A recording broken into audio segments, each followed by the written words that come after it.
a Aminu yan gaba waƙar Ayuba suke nan.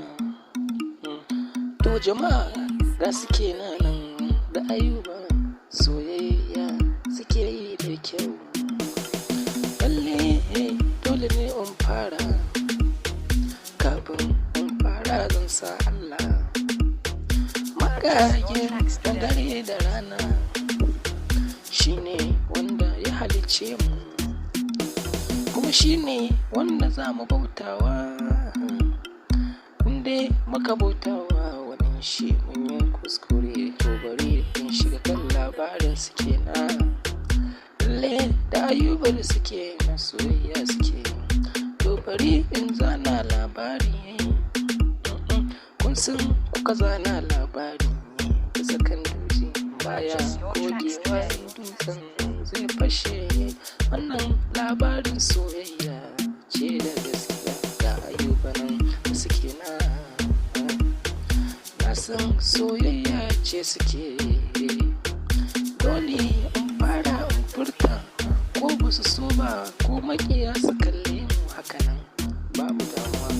Inda zaɓin zai kai Ayuban da suke dole ne in zana in furta don su so ni. Inda soyayyar gaske ce take yi, ita dai suke na mai kyawun hali. Kwalliyar ta guda hudu ce na shaida, tafiyar ta guda hudu ce na shaida. Kwalliyar ta abin koyi ne, zarɗan kwalin ta guda hudu. Maganar ta guda hudu ce kuma tsarin ta guda hudu ne. Ga kuma aikin hakanan yake ne.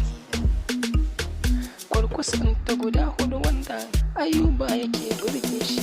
Kullum hai ya ganta zai ji daɗi sosai. Shi ne ya sa in waƙe ban yi kuskure ba, ko yin faɗa na shaida ba ni yin ƙarya a ciki. Shi ne ya faɗa mai in faɗi kyawun halinta wanda kowa ya je sai ya yaba. Suke na gata. Ayuban shi ne masoyinki ne na gaskiya, baya son bacin ranki suke na duba. To kai dai Ayuba ka faɗa mani inda da ita baka komai yayya. Inda bata cewa tana son ka, kana son ta, ka so ta kar da ka bar ta ba ta son ruwa. Idan ta ganka da wata ta ji haushi. Ni dai ina fatan ayi aure lafiya. Nima ina jin shaida domin na gani yadda kuke tafafsin tare. Tana son ta kaso ta, idan ba ka ganta ba kwana biyu ko ya wuce sai ka kira ta ta waya ka ce yaya. Waƙar Ayuba suke na san ko da magauta sun je ta za su yaba ta. Aminu ne mai waƙar, dan gaba kun gaya.